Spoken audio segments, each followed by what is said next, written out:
صممها شاب جزائري بمجهوده الخاص وإمكاناته المتواضعة. رفيق بخوش يعرفنا على تلك السيارة. فضل صاحبها أن تكون سيارة راقية وملكية ولكن على الطراز الجزائري. كل قطعة من هذه السيارة تعود بنا إلى زمن الأربعينيات، إذ احتفظ محمد بإشارتي التنبيه وفق النمط القديم، والأمر نفسه بالنسبة إلى المنبه اليدوي الذي يصدر صوتا قويا.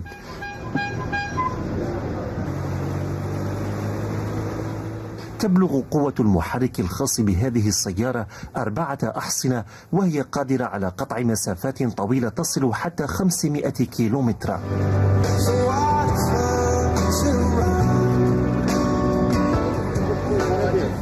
لا تتعدى سرعة هذه السيارة 100 كيلومتر في الساعة، اقتصادية وغير مكلفة، إذ تقدر قيمتها بنحو $5000 فقط. يعمل محمد لحاما في هذه الورشة التي تم فيها تصميم سيارته، وهذه الصور تظهر مراحل تصنيعها الأولى. ففي البداية نفذ محمد تصميم سيارته باستخدام مادة الورق المقوى لينطلق فيما بعد إلى وضع هيكلها الحديدي.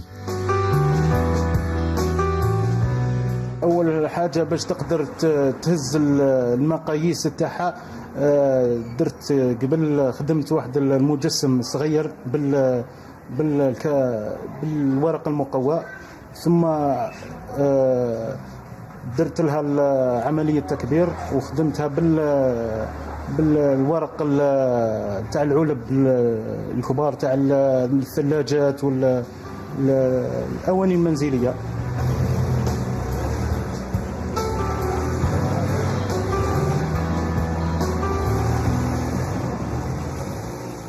يستعمل محمد سيارته في قضاء أشغال الحياة اليومية، وهو يتجول بها في المدينة بين مئات السيارات العصرية وسط ذهول وإعجاب الناس بطرازها وشكلها.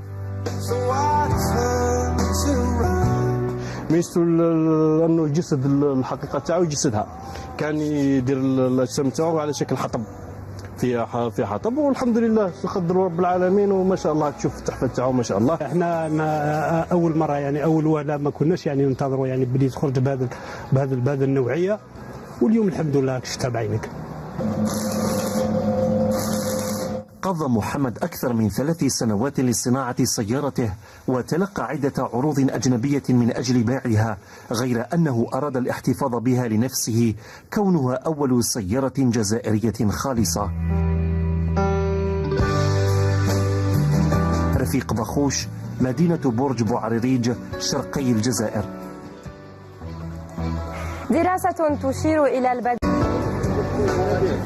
لا تتعدى سرعة هذه السيارة 100 كيلومتر في الساعة، اقتصادية وغير مكلفة، إذ تقدر قيمتها بنحو $5000 فقط. يعمل محمد لحاما في هذه الورشة التي تم فيها تصميم سيارته، وهذه الصور تظهر مراحل تصنيعها الأولى. ففي البداية نفذ محمد تصميم سيارته باستخدام مادة الورق المقوى لينطلق فيما بعد إلى وضع هيكلها الحديدي. أول حاجة باش تقدر تهز المقاييس تاعها، درت قبل خدمت واحد المجسم صغير بالورق المقوى، ثم درت لها.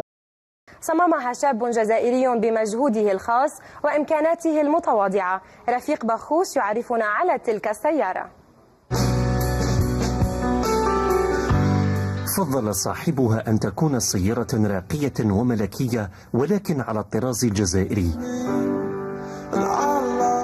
كل قطعة من هذه السيارة تعود بنا إلى زمن الأربعينيات، إذ احتفظ محمد بإشارتي التنبيه وفق النمط القديم، والأمر نفسه بالنسبة إلى المنبه اليدوي الذي يصدر صوتا قويا.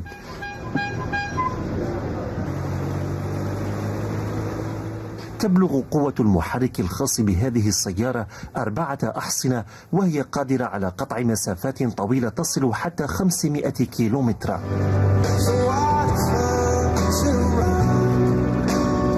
عمليه تكبير، وخدمتها بالورق تاع العلب الكبار تاع الثلاجات والاواني المنزليه.